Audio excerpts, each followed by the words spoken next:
Hey, salut à tous et à toutes. Aujourd'hui on se retrouve pour une vidéo spéciale. C'est une première sur la chaîne. C'est le top manga de l'année 2019. Jusque là je faisais que des tops animés. La règle d'or c'est de choisir uniquement des mangas parus en 2019. Un point c'est tout. Pour les mangas qui se seront achevés en 2019, et ben ce sera dans une vidéo dédiée. On est dans le temple du livre, dans le temple du manga. Ici c'est très chill. Allez, c'est parti. There's a hole, there's a black mark on her soul. In her hands is my heart. Cause the air she feeds me is damned. Got a touch like a thorn. Cause the girl she's hiding horns.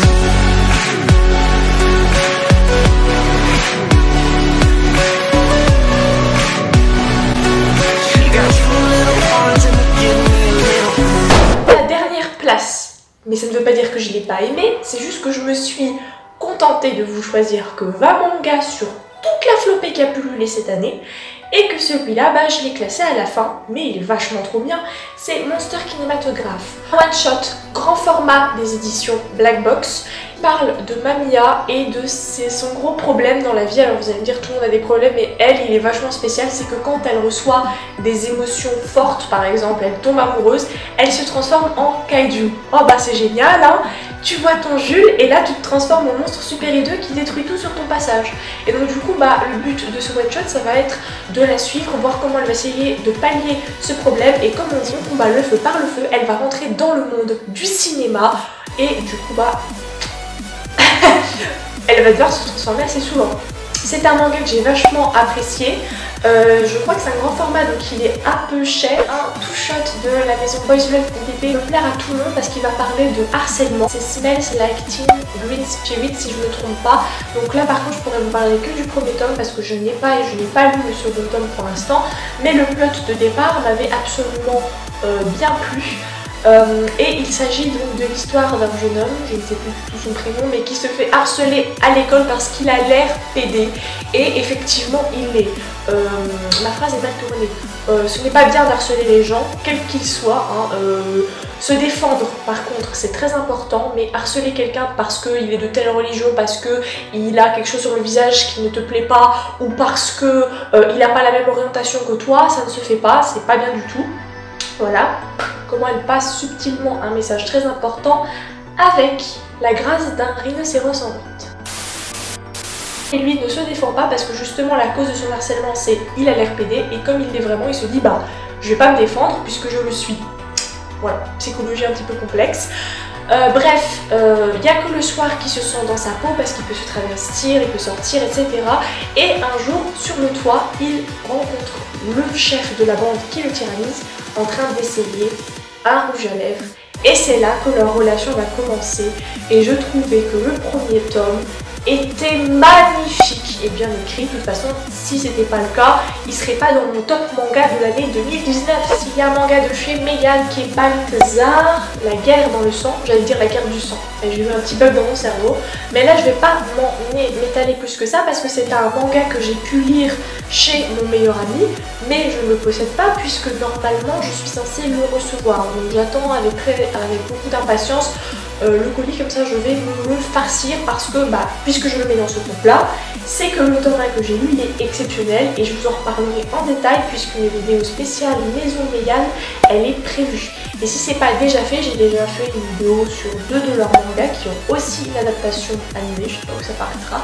Et donc n'hésitez pas à aller la voir. Un manga des éditions H2T, donc Hydre à deux têtes, qui vous le savez est une maison d'édition que je porte très profondément dans mon cœur, que j'aime énormément. Et donc ce manga là, ben, j'aurais voulu mettre Scarlet Soul, sauf que du coup lui il est sorti il y a un an, donc je ne peux pas le mettre pour les mangas 2019. Mais Rasetsu Primal Hunt est le manga de la maison H2T que j'ai aimé cette année. Il y avait aussi Bloodline Symphony, mais lui je le possède pas, j'ai juste pu lire des extraits donc c'est pas suffisant pour dire que c'est mon manga préféré de cette maison cette année, voilà. Bref, pour la petite histoire, même si je me suis déjà étalée dessus sur Instagram, c'est l'histoire d'un trio de chercheurs, 2 hommes qui sont frères et une fille, qui vont en plein dans la forêt amazonienne parce qu'il y a un homme qui fait des expériences sur des gens qui se transforment en mutants et donc ils essayent de trouver ces personnages qui auraient disparu depuis des années. Au moment où ils font leur expédition, il y a une grosse embrouille, ils se retrouvent séparés. La femme a disparu, le frère aussi, on présupposerait qu'il est mort, mais à mon avis, il ne l'est pas, hein, parce que, voilà, son frère, justement, s'est fait enlever et il a subi des expériences pendant lesquelles il a pu voir que son frère était toujours dans les parages. Et donc, on va suivre cette histoire qui est vachement bien faite. Alors, le résumé, je le fais volontairement très confus. Parce que j'attends avec grand plaisir le tome 2, parce que le tome 1 ne mettait pas du tout de temps pour se mettre en place. L'histoire a du potentiel, comme j'ai dit, j'en ai déjà parlé sur Instagram, et puis en plus il y a une vidéo spéciale sur la maison H2T qui va sortir, donc je vais vous présenter quasiment toutes les œuvres que j'ai pu lire chez eux. Bon bah, vous savez à quel point j'aime les histoires de Ki-hoon, parce que niveau psychologie, il y a de quoi faire. Et là, on a un petit segment aux oignons, les liens du sang. Parce que pour moi, les liens avec les amis, c'est très important parce que c'est ta famille de cœur. Mais les liens avec ta famille biologique, c'est quelque chose que tu ne choisis pas et c'est quelque chose de très complexe. Tu peux par exemple choisir la famille que tu créeras plus tard quand tu te marieras ou pas, tu fonderas une famille, etc. Mais les liens de ta famille, c'est vraiment très complexe. Par exemple, comme je vous l'ai dit dans Rasetsu Primal Hunt, les deux frères ils s'aimaient pas trop parce qu'il y avait la rivalité avec une fille. Mais qu'est-ce qu'il arrive quand justement on s'aime beaucoup trop? Et c'est le cas dans les liens du sang où on suit une mère qui a un amour indéfinissable et incommensurable pour son fils au point limite de l'étouffer. Famille banale, hein. Un père qui est salarié, une mère au foyer, il joue avec ses amis, il est adolescent, etc. Il fait ce qu'il a à faire, hein, voilà. Mais sa mère, bah, comme je viens de vous le dire, elle le coupe beaucoup trop. Tout simplement parce que le mari est assez absent, donc du coup elle se remet complètement sur son fils. Ah, il se laisse faire, voilà. Sauf qu'il se rend compte plus tard que derrière cet acte d'amour maternel, il se cache un petit peu de folie. Et je vais pas vous développer un petit peu plus parce que ce manga est une pépite. Aux éditions Pika, un shoujo qui m'a vraiment plu, c'est Mon colloque d'enfer. Donc ça nous parle de Miko, qui est une lycéenne et bah par concours de circonstances, des raisons familiales, elle va devoir vivre dans un appartement qui appartient à son oncle et dans lequel elle aura des colocataires qui sont tous adultes. On a quand même la marche d'escalier lycéen adulte, ce qui personnellement me plaît parce que je suis passée il n'y a pas longtemps de l'autre côté de la force. Et vous avez vu cette petite référence un petit peu Star Wars? Et oui, je me suis remise, donc je vais potentiellement peut-être changer d'avis sur la saga. Donc c'est un grand exploit comme quoi, il y a quelqu'un qui ne change pas d'avis. Mais bref, revenons à nos petits oignons. Elle va devoir être en colocation avec des personnes un peu plus âgées qui ont en plus des tafs de rêve et qui ont des personnalités haut en couleur. Et il y aura une petite histoire d'amour qui va s'installer. Et moi j'aime énormément parce que ce shoujo est non seulement rafraîchissant, intéressant parce qu'il t'apprend des choses et en plus il est vachement réaliste. Voilà, on ne te met pas juste 3 salariés, une lycéenne, romance à l'amour moelleux, il n'y a que ça. Non, il y a plein de choses autour et c'est magnifique parce qu'on va voir aussi comment l'héroïne va maturer. Bon bah, ensuite encore du Ki-hoon parce que là franchement cette année je vous ai dit mais cette année on dirait que j'ai redécouvert les éditions Ki-hoon. Je peux vous assurer qu'au départ j'avais quasiment que du kana dans ma mangatech. C'était vraiment les mangas que j'avais le plus. Alors là cette année les Ki-hoon, j'ai dévalisé leurs mangas, c'est en train de rattraper le chiffre de kana que j'ai dans ma mangatech pour vous dire. Bref, je vous présente Dead Mount, Dead Play. Je pense que je me suis chiée sur le nom. Mais bref, déjà la couverture est magnifique. La façon dont c'est édité, c'est magnifique. Ouais, ça peut paraître bizarre de vous dire ça dans un top manga, mais personnellement, moi je prends 2 fois plus de plaisir dans ma lecture quand l'édition est bien faite. Parce que franchement, quand tu regardes le prix du manga, qui est quand même beaucoup plus cher qu'au Japon, parce qu'au Japon, je crois que c'est 4 € le manga, et en occasion, c'est limite 50 centimes. En France, c'est genre de 6 à 9 € dans la moyenne, hein, je parle pas des grands formats.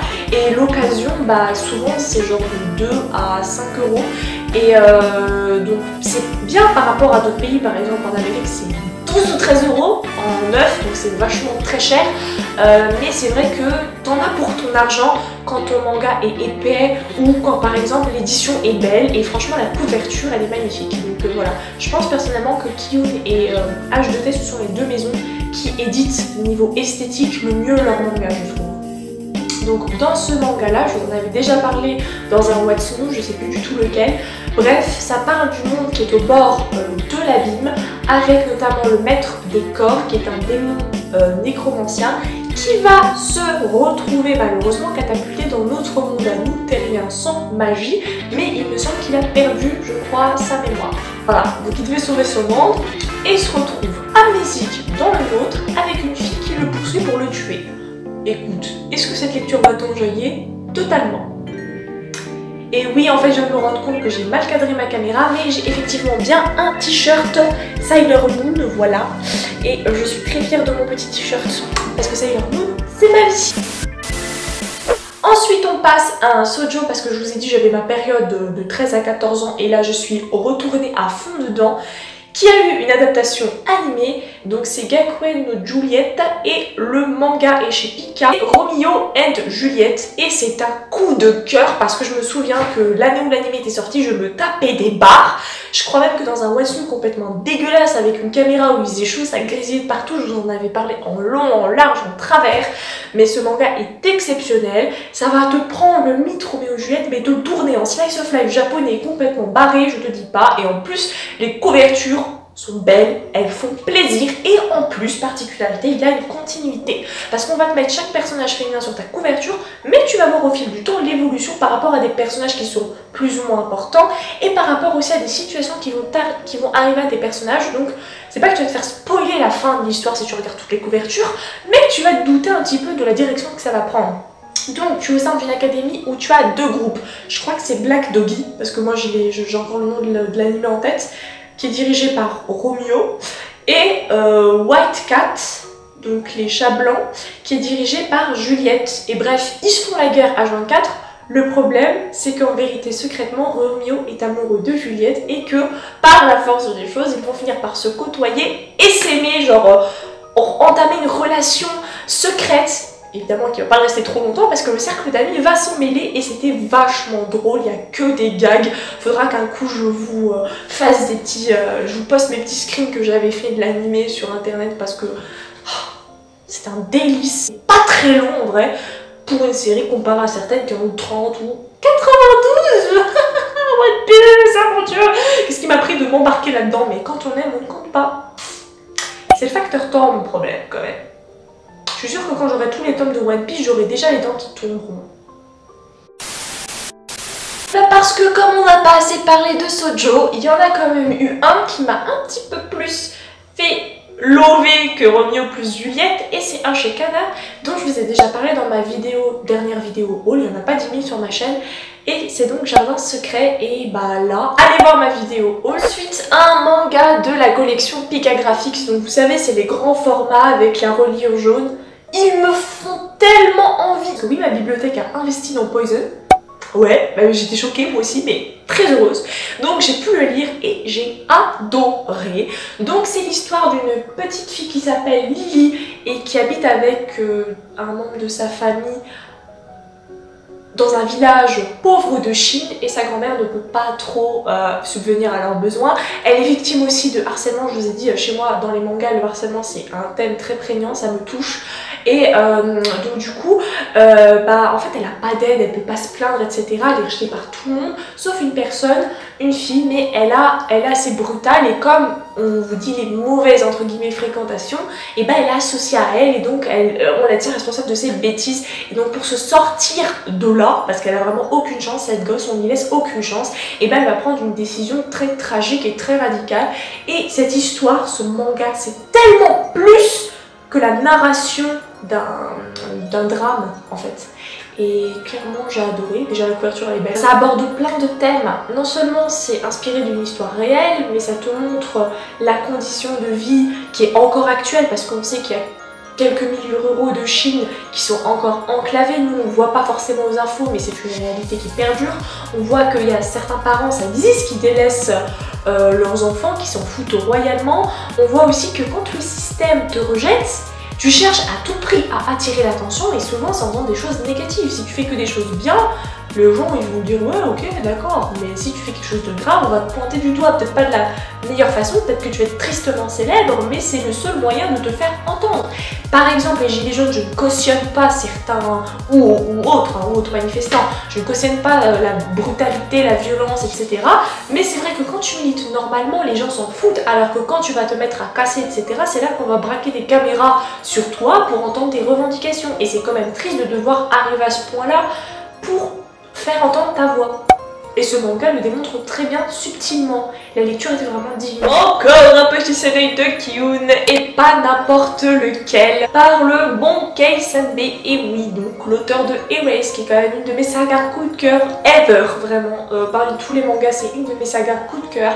Et je ne parle évidemment que de Icos, dont bah j'ai déjà parlé dans mon dernier. Donc certains ne comprendront pas pourquoi je l'ai mis dans mon top, mais moi, vous le savez, je n'aime pas du tout le hentai. Bon après je m'y suis jamais vraiment penchée, mais par contre le ecchi, j'adore ça. Encore plus quand c'est mixé avec du isekai, encore plus quand t'as une femme forte, encore plus si cette dernière elle a les cheveux rouges, encore plus si le mec il l'aime d'un amour incommensurable et qu'il est prêt à tout pour elle et qu'il lui obéit au doigt à l'œil. Je parle évidemment de Lazy Fantasy Life aux éditions Delcourt-Tonkam, c'est vraiment trop bien. Pour l'instant je ne possède que 2 tomes, je crois qu'il y en a 3 ou 4, non le 4e vient d'être annoncé, et il faut clairement que j'achète la suite parce que c'est beaucoup trop bien, c'est un gros kiff, j'adore. En plus franchement le ecchi n'est pas porté, voilà, il n'est pas dégueulasse, il n'est pas vulgaire, non, c'est juste un couple qui s'aime, donc c'est pas dérangeant. Et puis la fille, s'il te plaît, elle est trop belle. Oh my god. Tout simplement, c'est un petit salarié qui est quand même assez stratégique, t'as l'impression qu'il est con, mais pas du tout. Bref, qui est célibataire et tout, il en a marre de sa vie, il passe son temps qu'à bosser, il prend jamais de vacances, et un jour, eh ben, on va lui dire, on va l'invoquer par cette belle bombasse magnifique, voilà, que j'aime, voilà. Bon, en même temps, quand on sait c'est qui mes waifus, ça étonne personne que je sois en kiff sur elle.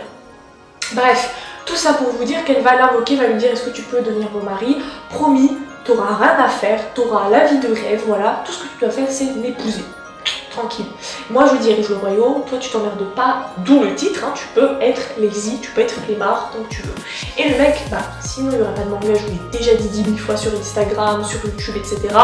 Il va accepter et bah en fait il va tout sauf être lazy parce qu'il va devoir apprendre à déjà connaître sa femme, à s'intégrer dans le royaume, il va y avoir des histoires pour voir si est-ce qu'effectivement c'est un bon roi, si justement elle l'a pas choisi parce que c'était une marionnette et elle va pouvoir faire son boulot.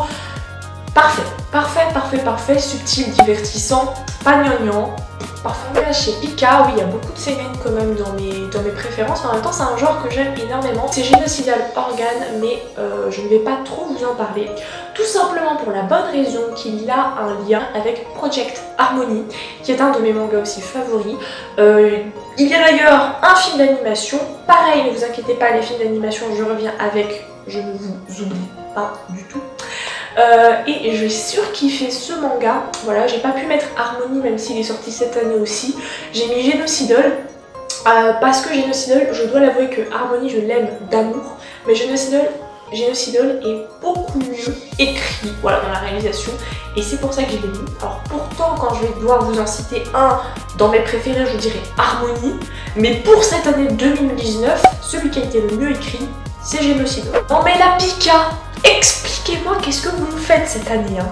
Parce que entre vos Pika graphiques, vos Pika romans, vos shoujo, vos josei, quand vous éditez en manga des animés que j'ai surkiffé, comment vous voulez que je les liste? Encore oui, Grande Crest War, ou alors pour ceux qui le connaissaient l'année dernière, ou alors l'année d'avant, je ne sais plus, Grande Crest Senki. C'était un de mes gros kiffs animés que je suivais vraiment religieusement et que Pika a édité cette année. Je crois qu'il y a 7 tomes en tout. Là, il doit y en avoir au moins 2 ou 3. Mais foncez. Alors effectivement, les couvertures, moi je les trouve très belles, mais certaines personnes m'ont dit qu'elles étaient pas... elles reflétaient pas le potentiel de l'histoire. Voilà, en gros, l'histoire est tellement trop bien pour les gens que les couvertures... elles le sont un peu moins. Moi personnellement je trouve très bien les couvertures, mais voilà, c'était pour vous donner l'avis un petit peu général parce que Voilà, faut pas que je donne non plus que mon avis, sinon c'est pas forcément très intéressant, c'est subjectif. Un peu. Non mais... J'en ai marre de moi. Donc c'est un jeune homme, donc celui qui a les cheveux verts que vous voyez sur la couverture 2, qui va quitter son île natale, qui est en proie à un tyran, qui a détruit en fait les richesses du pays, qui traite mal les gens, voilà, et il va essayer d'aller donc sur le continent principal pour... Alors, je suis très flexible. Pour devenir chevalier et revenir donc avec un titre et pouvoir défoncer ce mec là et rendre la liberté à son île, à sa famille. Et en fin de compte il va tomber en chemin sur une mage qui elle devait justement aller voir un comte qui pour le servir, mais elle ne le voulait pas parce qu'elle avait entendu que de réputation ce comte là était lubrique et elle ne voulait pas aller voir. Petit spoil, le comte c'est un amour et un beau gosse. Mon dieu. Mon dieu, qu'est-ce que je kiffe quand je le vois, je suis... Et sa go, elle est trop belle. Elle a les cheveux rouges aussi. Je suis désolée, je sais, je me refais pas. Bref, donc elle va être surprise, enfin elle va être séduite par son caractère, par son côté noble, alors que pourtant il est issu de rien. Elle va décider de le servir lui. C'est sans compter qu'ils vont être happés dans la tourmente de l'alliance et de l'union. Donc voilà, je vous en reparlerai en détail parce qu'il y a surtout une scène à l'intérieur qui est une scène qui m'a fait pleurer. Mais vraiment, c'est très rare que je pleure devant un animé ou un manga. Ensuite, un one shot qui est sorti dans une maison d'édition nouvelle, Shiba Edition, et dont je vous ai parlé l'année dernière, donc je vous mettrai la vidéo si vous voulez la voir. C'est Auteur in the End of the World.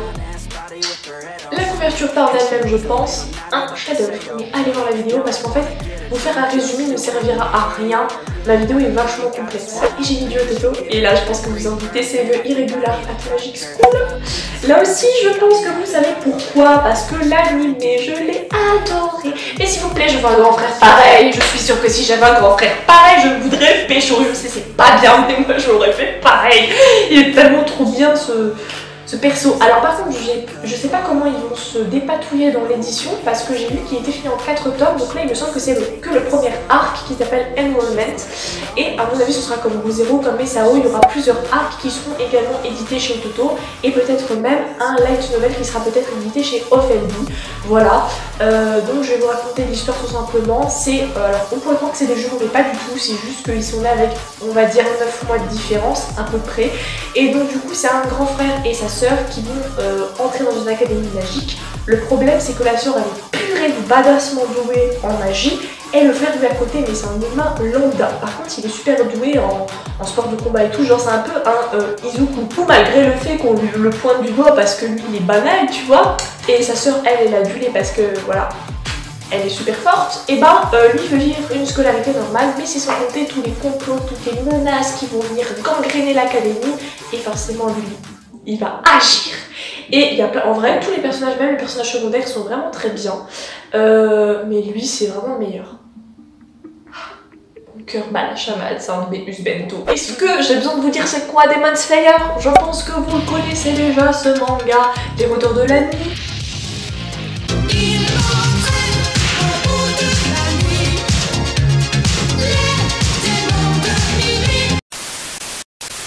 Kimetsu no Yaiba, je vais vous en reparler effectivement puisqu'il y aura bientôt le film d'animation et la saison 2, etc. etc.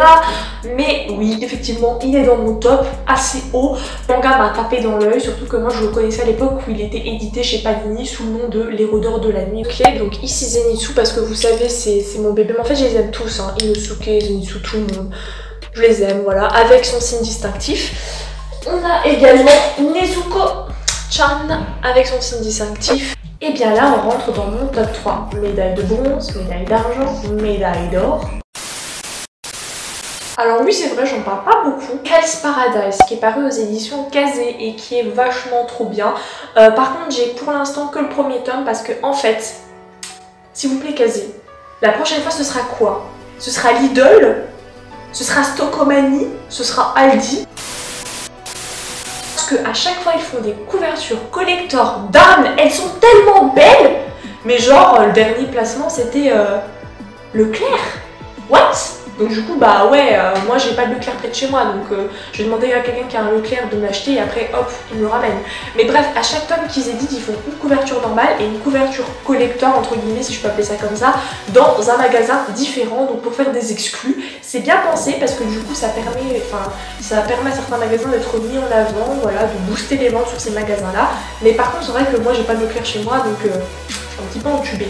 Mais oui, donc personnellement je les lis parce que j'ai mon meilleur ami, encore une fois, qui n'achète que les couvertures normales que tu trouves dans n'importe quel magasin. Mais moi perso, dans ma collection, moi je veux les couvertures colorées, les couvertures collector. Un point c'est tout, mais l'histoire, l'histoire elle est divine, l'histoire elle est magnifique.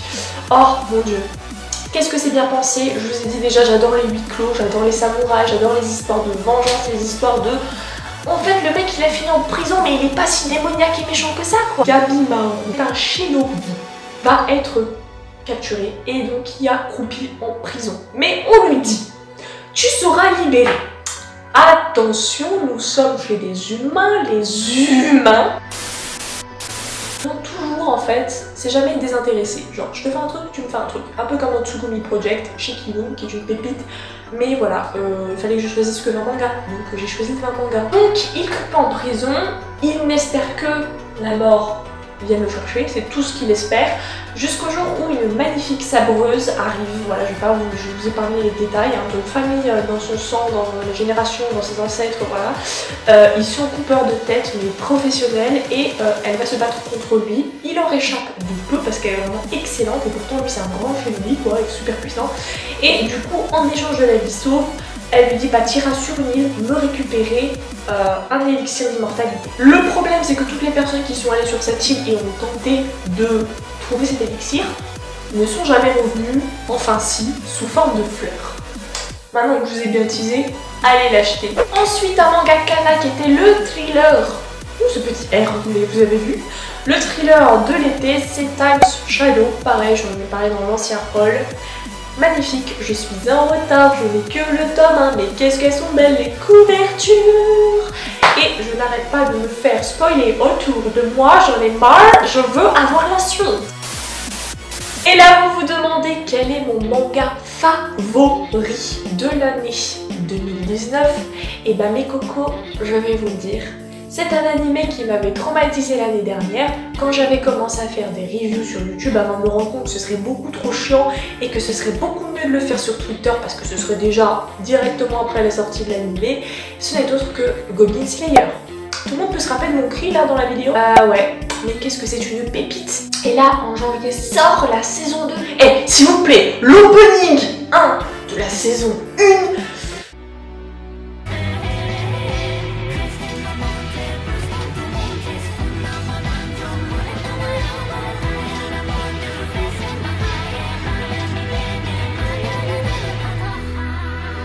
Et le visuel, pépite, magnifique.